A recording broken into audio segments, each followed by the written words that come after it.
The Doors, first album, Break On Through to the Other Side. December of 1966, which means I'm taking you into the past because it's time for Music and Stories 2, or as I sometimes call it, More Music and Stories, because I can't decide. Now, this was the music that was coming out of my dormitory room in December of 66. That's me.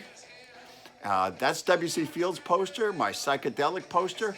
This was all going on at Franklin and Marshall College because this chapter is called Higher Education Part 2, College Confidential. A couple little tips about this chapter.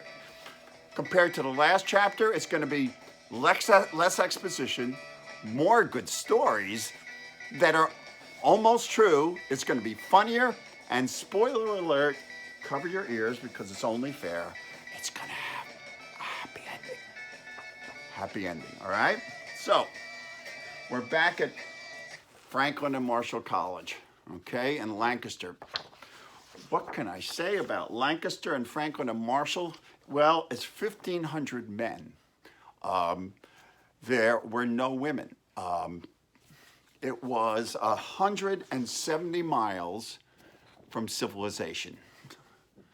That's civilization, and that's where Franklin and Marshall was, okay? As you can see on this accurate map, there's nothing around Franklin and Marshall because, well, there was not much to do at Franklin. Well, there were some things to do. You could study pre-med or pre-law, or like me, psychology, or you could join a fraternity, which I had no interest in, or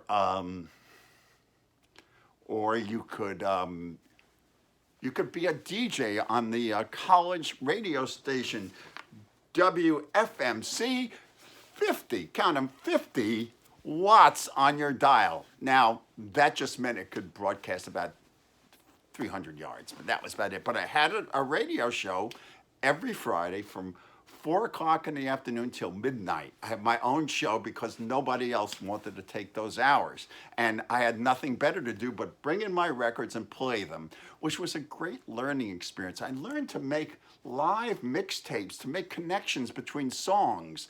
And that was part of this whole part of my intellect, my critical intellect, because I was learning to make connections between high culture and low culture. And all of that came courtesy of rock criticism, okay? I was becoming interested in that. And one of the records that I played, the Velvet Underground and Nico. Remember this cover? This is a good one because I never peeled a banana, so it's worth at least $50. You see, I didn't want to be in Lancaster. I wanted to be here at the exploding plastic inevitable because I felt like the 60s were passing me by. And the more I found out about it, the more it happened. I mean, I wanted to be with these guys, the merry pranksters, you know?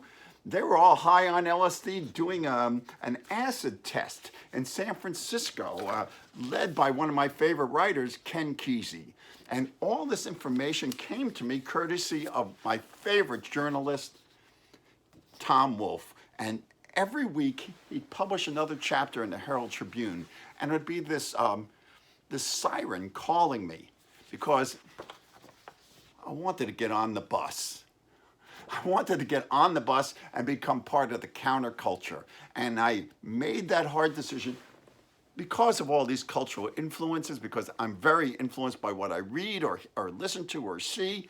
And I felt like I didn't want to spend 4 years at Franklin and Marshall College. So I came up with a plan that I was going to enact when I got home for Christmas vacation. So Fort Lee, New Jersey, Christmas vacation. My father and my mother hate each other. They're in the middle of a divorce, and my father's not living at home.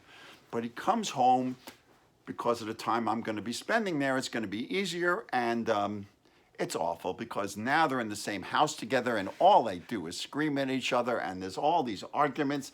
And through it all, I'm trying to keep myself together because I have a big presentation I want to do to them. I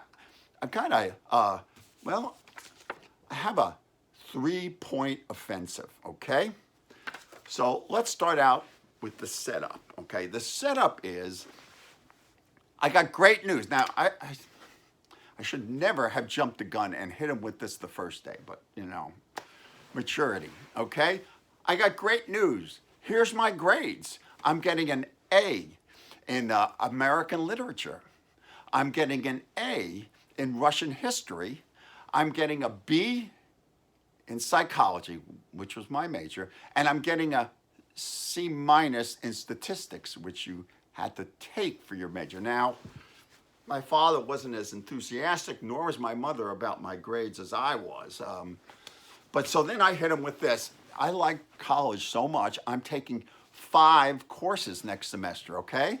I'm gonna take psychology 2, calculus, which I have to take for my major and I have severe doubts about, Russian history 2. We're gonna be learning all about Karl Marx, communism, socialism, the Russian Revolution. Doesn't that sound great? I'm also gonna take a course in modern English novel.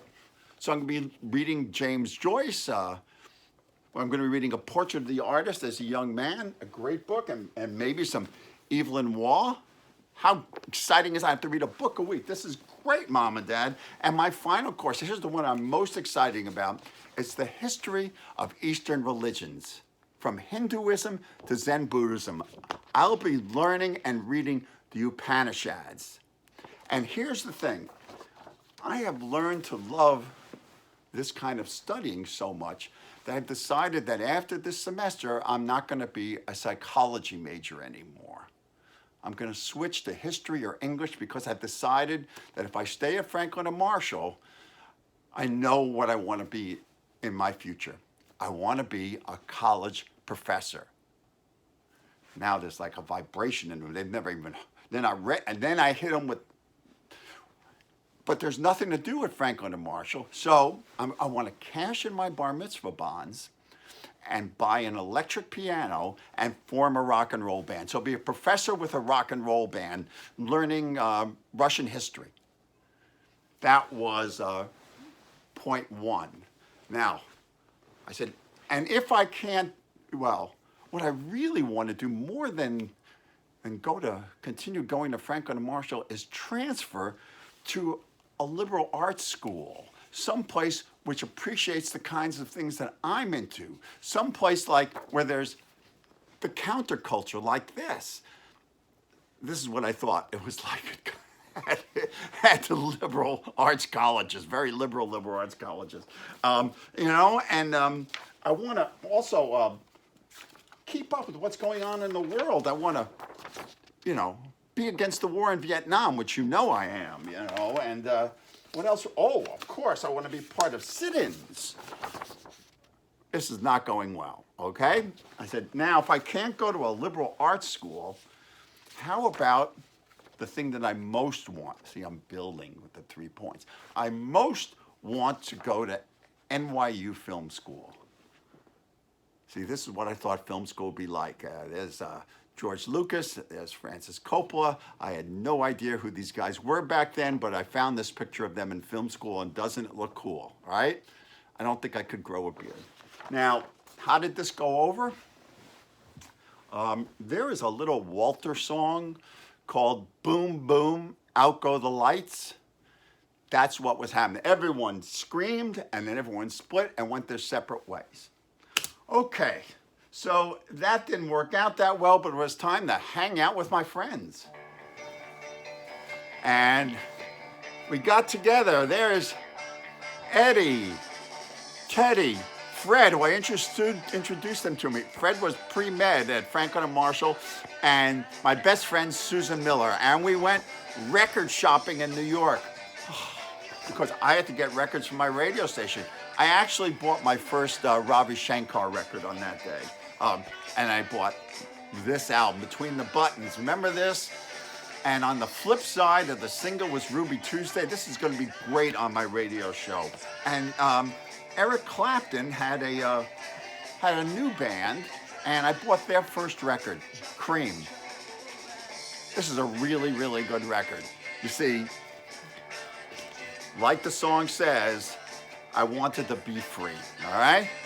Now I get home and with all my friends, and this is Ted and Eddie and Dennis, and we're all hanging out in my bedroom.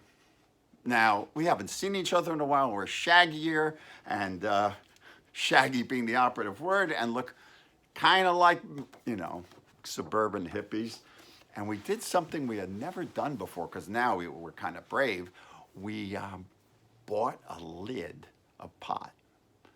That's how pot was sold in the last century. That's how Fred Flintstone bought his pot, by the lid. It was like an ounce with seeds and stems in it.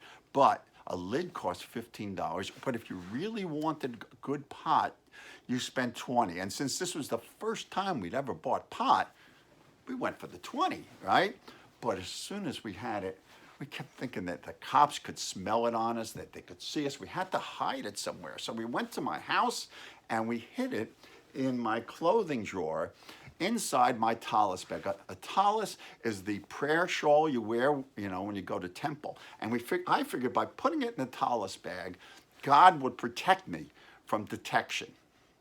Or it would be a terrible thing and I would go to Jewish hell or whatever would happen. And so we're hanging out there and stuff thinking, boy, this is going to be great. Later on, when everyone's gone, we're going to go out and smoke some pot.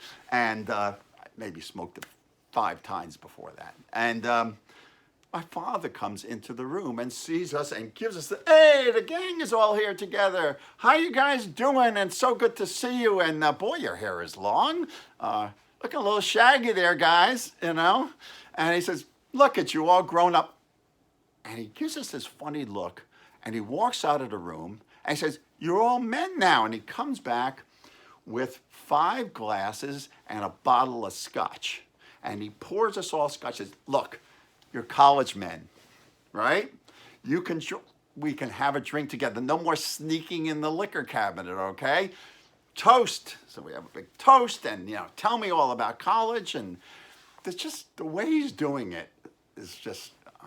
I'm just a little wary, but that wariness kind of went away with the second scotch, and we're telling him about campus life, and he's asking us about sit-ins and hippies, and he pours a third scotch, and he starts asking us about parties and drinking. He's really pumping us for information, and somewhere around the 4th one, he says, "Have you ever tried marijuana?" No. I said, "Look, you guys are grown up. You got a life.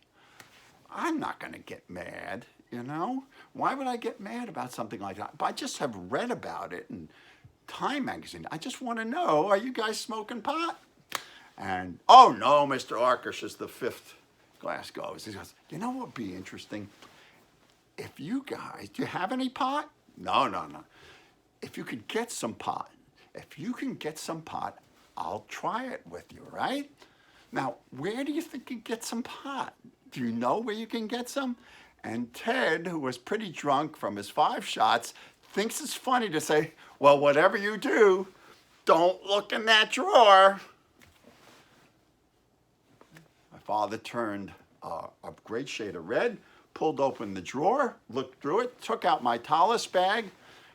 Now, whenever somebody says to you, oh, you can tell me I won't get mad, they always get mad. And he was furious, and we lost our pot, and the rest of the vacation did not go well.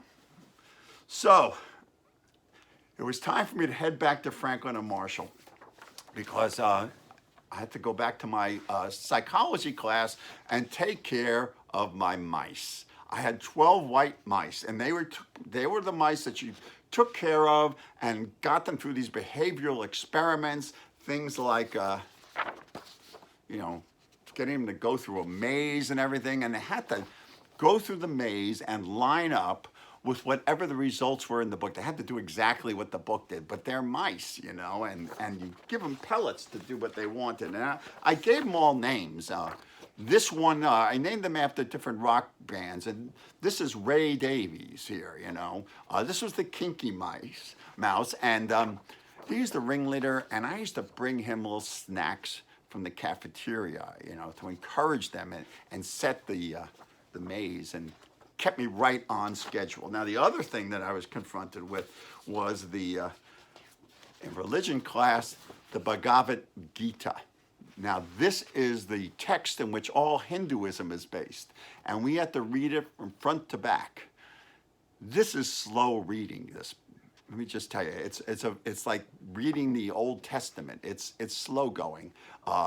So that's 2 or 3 hours a day for that, And we started to Russian history. It was part of all the books that we read that were fictional during the period, and we read the short stories of Anton Chekhov, which were great, and we read Turgenev's Fathers and Sons, which was also a terrific book. And in fact, I still have, this is my original copy from Russian history too, of Fathers and Sons is in there, and I started to read also Joseph Conrad. I had to read one of these books a week, There's a lot of heavy classes going on. But I started also doing my research about where I wanted to transfer to, because I was not giving up on that idea. And I decided on Antioch, Goddard, or Bard College. Now, Bard College puts the big L in liberal arts. I mean, it is the liberal school. And I talked to my friends. It seemed like the great place. And I sent out to them, and I got an appointment for an interview with the dean. And I talked my father into driving me up there, and I took the train in, and we drove up to Bard. And this is what Bard looks like, okay? It's really a beautiful campus. And on the way up, I was working on them. I was saying that this is like the epicenter of the new college life. I mean, Saul Bellow taught here, Dad, and Ralph Ellison, who wrote The Invisible Man. And they got a work-study program. So in the middle of your year, you get 6 weeks off to get a job in the field, and to help you do that you're studying. Isn't that amazing? And here's the best part. There are no competitive grades. Isn't that great? What does that mean? What is no competitive grades? What does that mean? It says, well, they don't give out A, B, C's, and D's. Just write a little letter kind of thing about how you did. Well, how do you get into graduate school? How do you get into pre-med school without grades? He was still on the pre-med thing. I said, I don't want to be in a competitive world like that. It got real silent in the car. And we get there, and it's a beautiful, warm day, unusually warm. I think it was about February, maybe early. Yeah, about February. And when we get to the campus, this is what's going on there.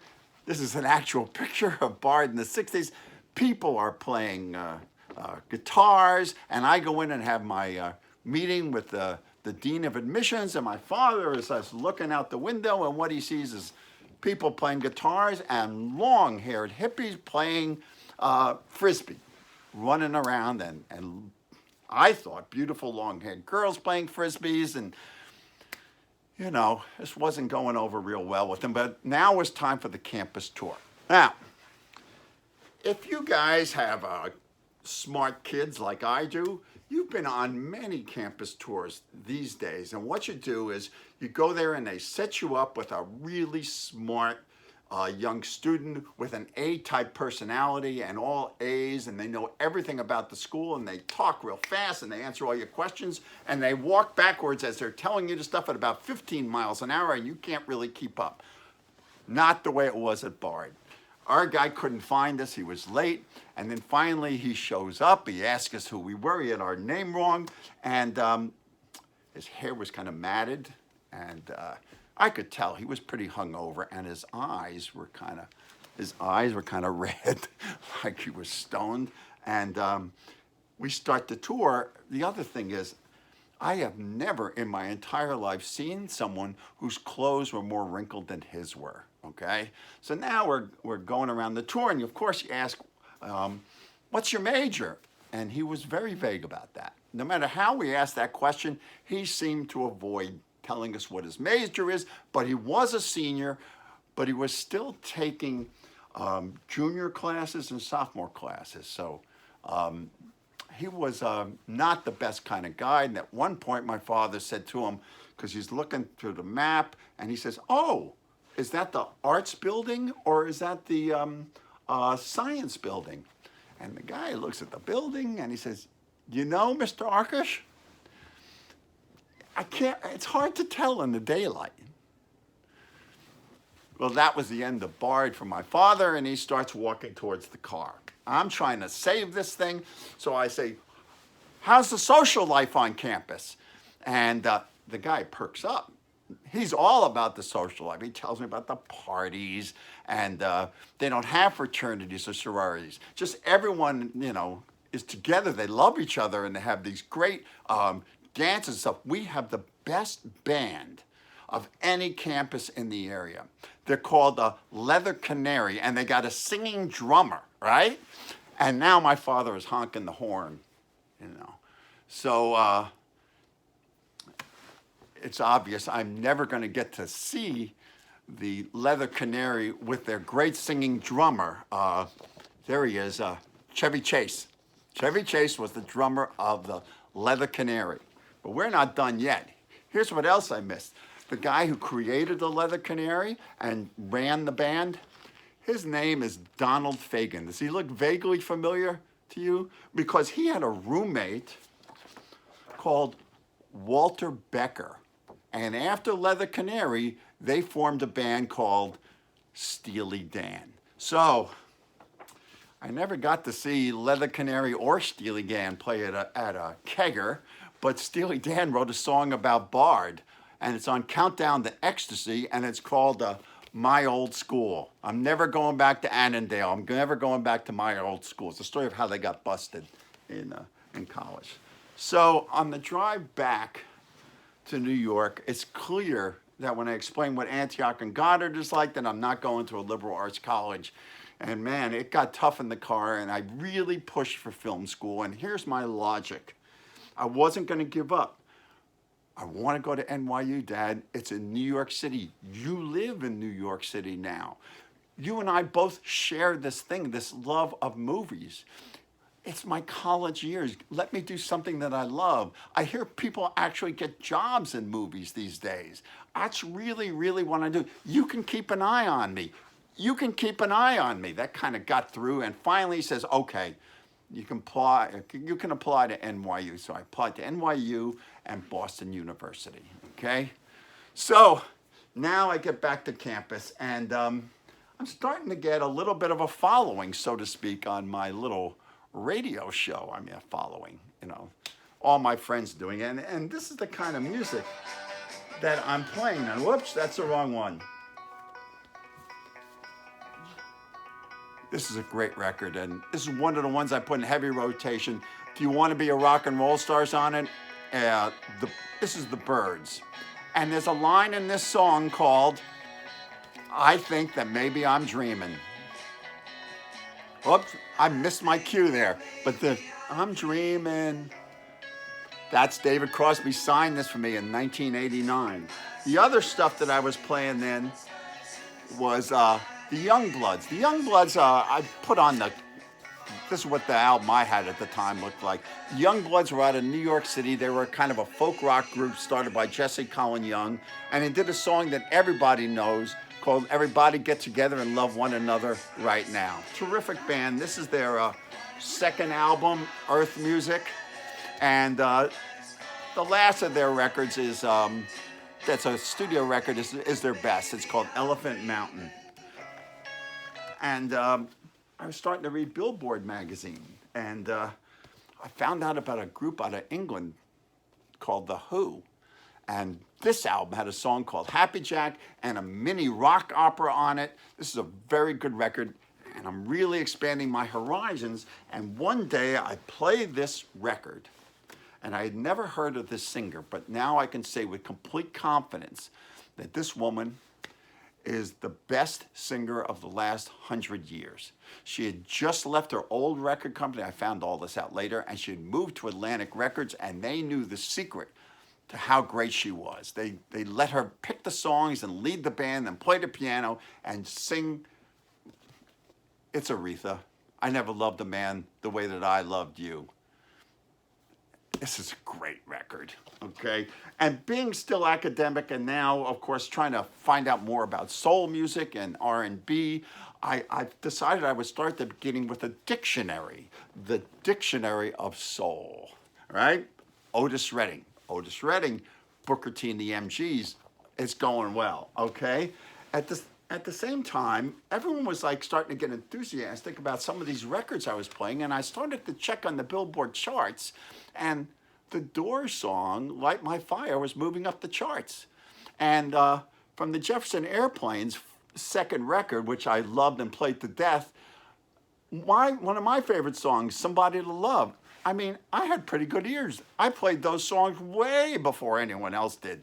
And everyone got real enthusiastic about this band. And so we investigated, and they didn't have a band chosen yet for the spring formal or whatever the hell they called it, when everyone got their girlfriends and everyone on campus had a sorority girl and this big party dance would happen. And so I actually called up the Jefferson Airplanes office. I don't know how I did this, and found out that not only were they going to be on the East Coast, they were going to be touring in Pennsylvania right around that time, and that there were only $1,500 to book the Jefferson Airplane. Maybe it was $2,500. It was cheap. So I go to the big meeting with all the seniors. I'm just this freshman, you know, with shaggy hair, going to this meeting, and everyone's talking about who they want there. And the guy before me is doing this big pitch for Johnny Mathis, right?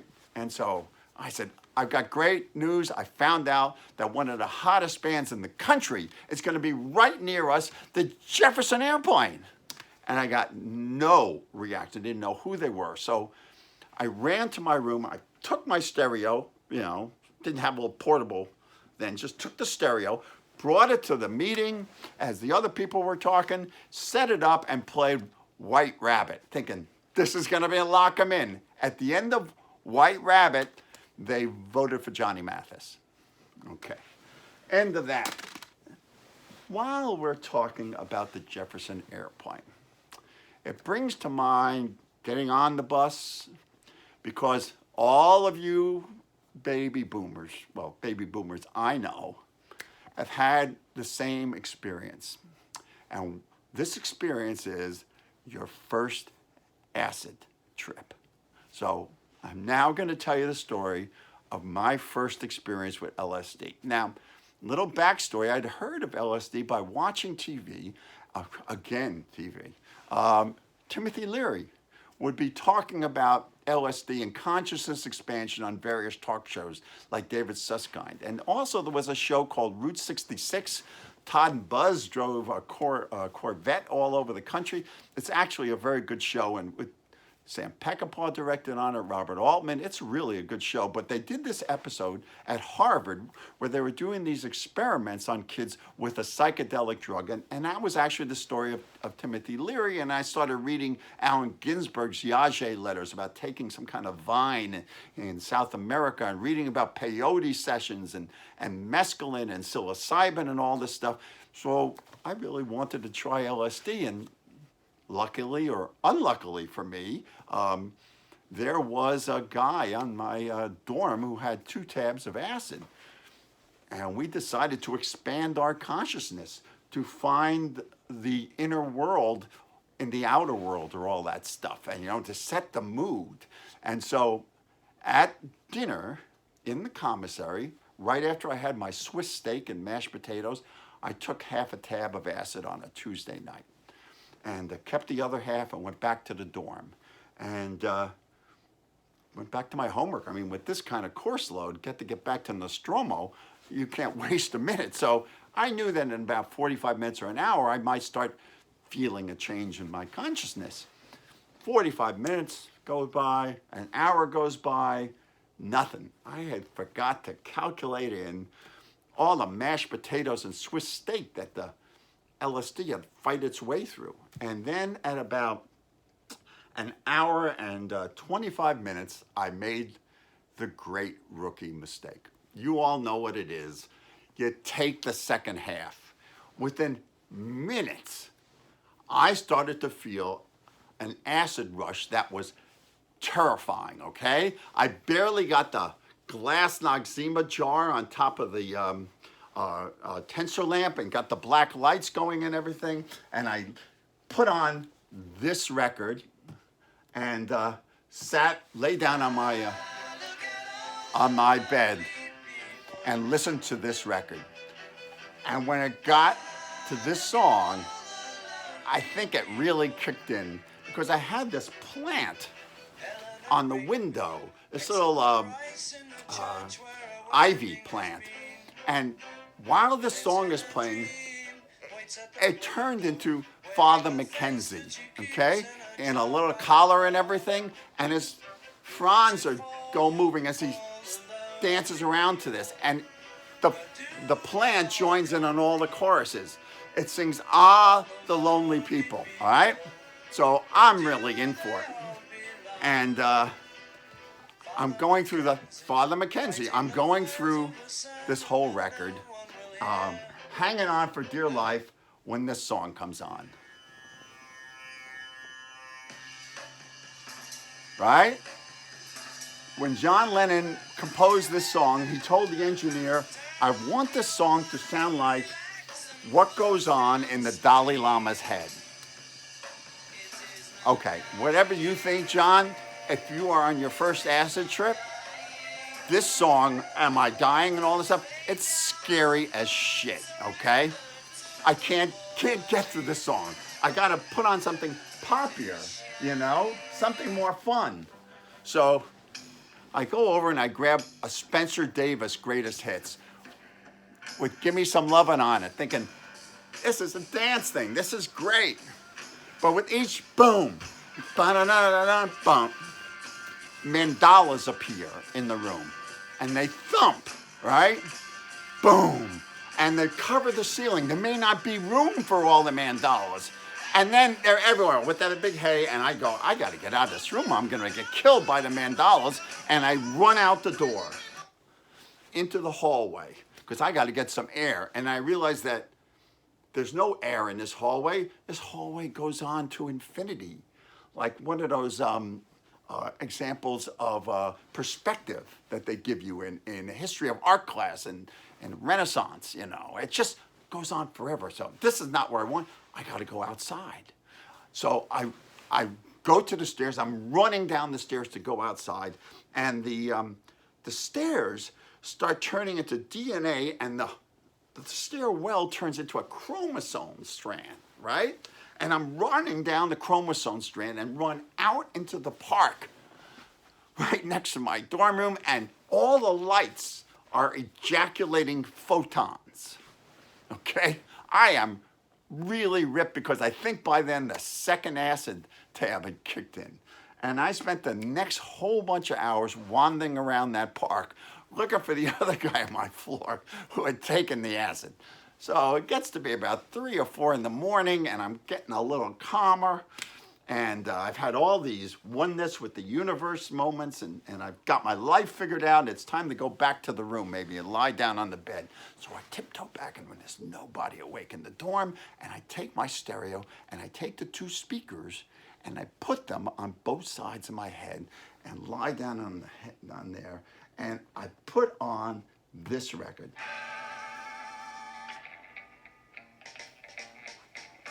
And as this record plays, I start going back in time.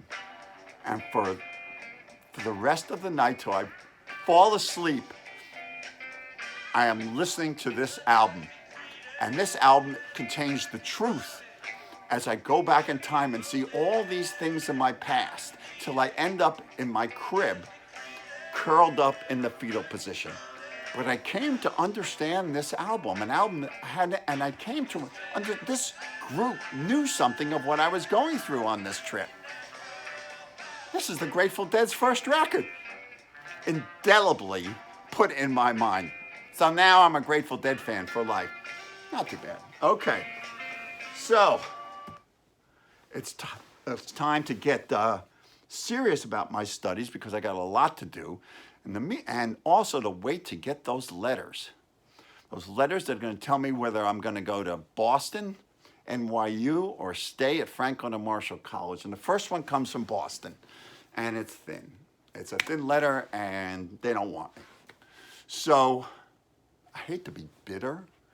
I hate to say I told you so, but you know, I've been directing for 42 years, and Boston, you had your chance and you blew it, okay?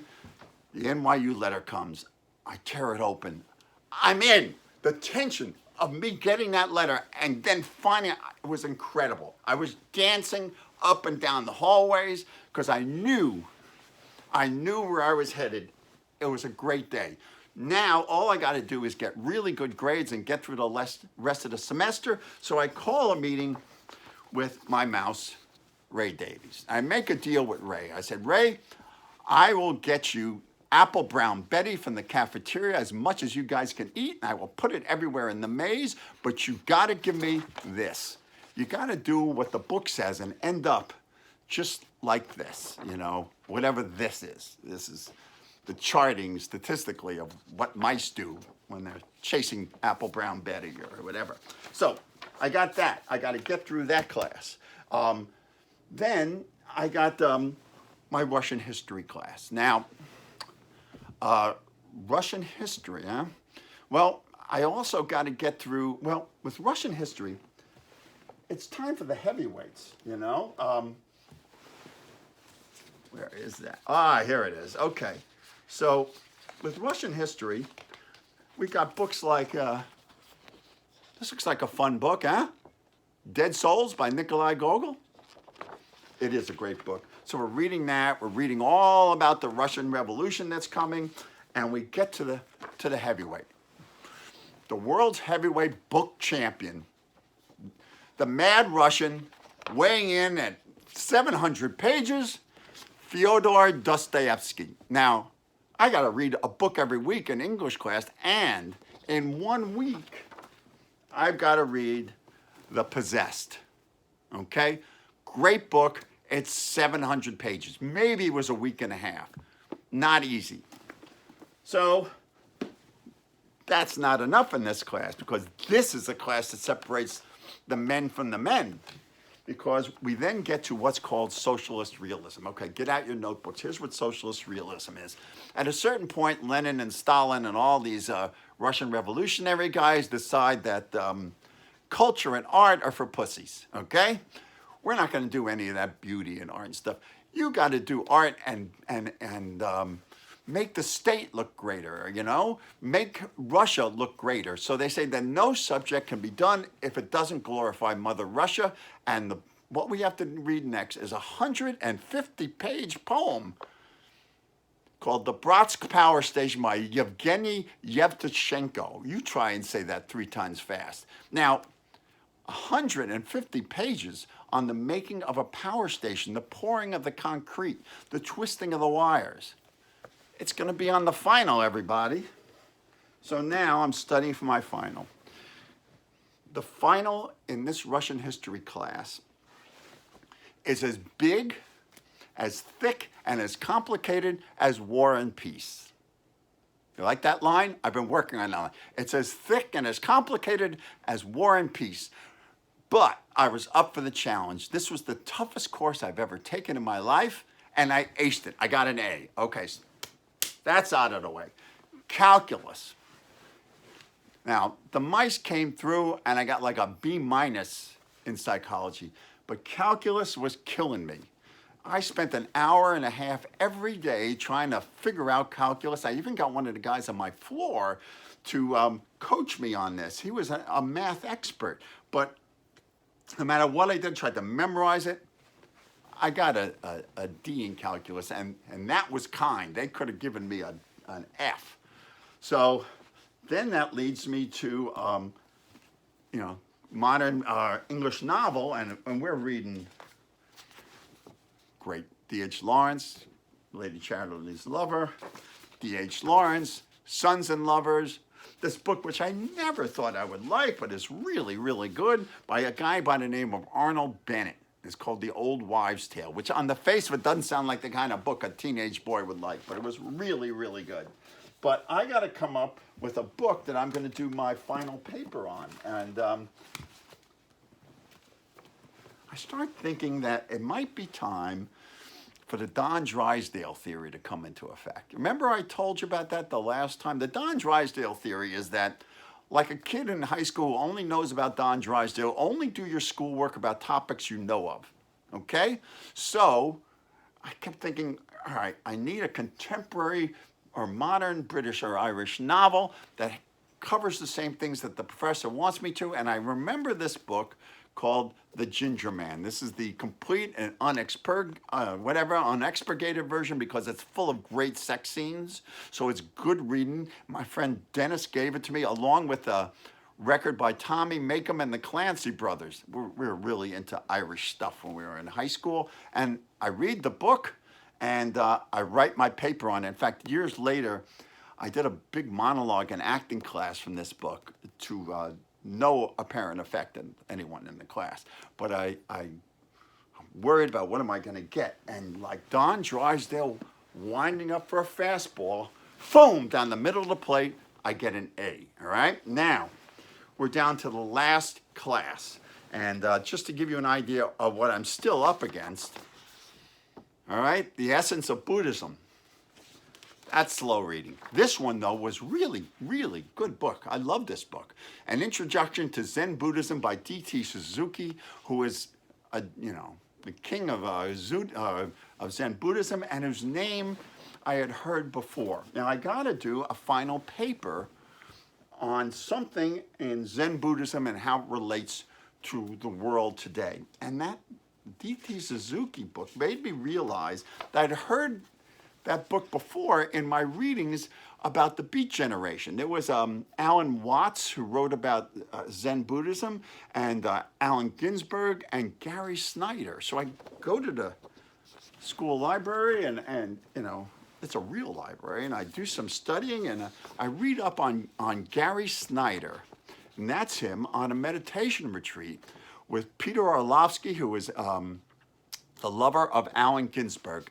And he became ultimately in his life a Zen monk, and he was part of the whole Beat Generation scene in San Francisco. And this is one of his books, right? Isn't that beautiful cover? That's the kind of man he was. He wrote a lot of haiku, and his books and all the books about Zen Buddhism came from the same place.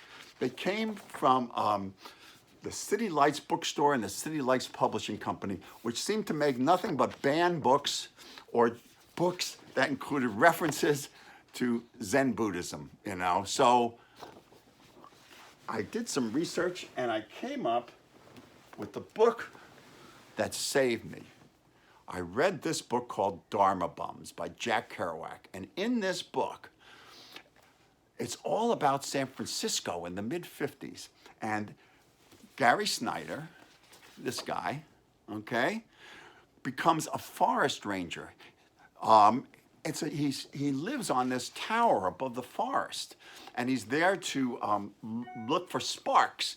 And he uses his Zen meditation, and it's a great thing for him. And so he gives the job when he's done with it, because he can only do like 2 months at a time, to his best friend, Jack Kerouac. And Kerouac goes and experiences this. And then Kerouac comes down to San Francisco, all meditated out, to be greeted by the San Francisco scene. So there they are, as older men, Allen Ginsberg, Gary Snyder. I mean, it was nightclubs with Charlie Parker Whalen. It was the famous reading of Howl at the Art Gallery. It was the Sunflower Sutra. It was all things beat, and I write this paper, all right? Now, there's a thing in Zen Buddhism called Zen archery. And what you do is you don't really aim. You just imagine you're the target. So I write this paper, and I don't really aim, and like Gary Snyder, I am the target. Boom, bullseye. I end this whole school year triumphant. So now we pack all my stuff up in boxes, my records, and me and a bunch of guys from going to northern New Jersey, put it in a huge convertible like they don't make anymore, one of those big old cars that your parents gave you. And we pack all our records. I mean, there's no room to breathe. And we get in the car, and it's like the first Saturday of June in 1967. And it's the perfect day. There are times in your life where everything makes sense and everything goes just the way you'd hoped it would. And this is one of them. And those perfect days are like a compass for the rest of your life. They point north and they show you where you're going to be for the rest of your life. And we're driving across Pennsylvania. We head up the New Jersey Turnpike and we're rocking with the radio going full blast. And at some Howard Johnson's along the way, I call my friends and I say, I'll be home in 2 hours, right? And when I get home, they're all waiting for me. And we go inside and we pack up my stereo and everything. We unpack it and we get it all set up because we're going to listen to something in reverent silence. It's the most important day of the year for us because we're going to listen for the first time to this record. Does it sound familiar to you? Right? Where were you when you heard this record for the first time? We were all together, all us friends. We played this thing, listening to the Technicolor, songs by the Beatles all day, over and over and over again. It was fantastic, But we had to stop at around 6 o'clock because we had to go into the city because we had bought tickets for a show at the Cafe A Go-Go. And it was going to be the first East Coast tour, the first national tour, and the first exposure in New York City of this band. We went to the first showing of the Grateful Dead in New York at the Cafe A Go-Go, right? There's the date somewhere on this, June 1st, okay? And this is what they looked like. All right? Not much equipment in those days. Is this the perfect baby boomer day? Because at the end of the Grateful Dead set, this is where my 1960s began, the real 1960s. And that's where this is going to end. All right, what's coming up is I had a friend from Franklin and Marshall named Jeff Greenberg, who also got into NYU, and we decided that we were going to get an apartment together. So I will explain to you the difficulty of getting an apartment in New York City in the late 60s and NYU Film School in the late 60s. Well, we had this class called Perceptions where they blindfolded you and set you, loose in the city. I don't want to get into too much. And my neighbor, right down 10th Street was Allen Ginsberg. So we'll cover all that stuff. Now we're getting into the stuff that some of you have been waiting for. Okay, thank you.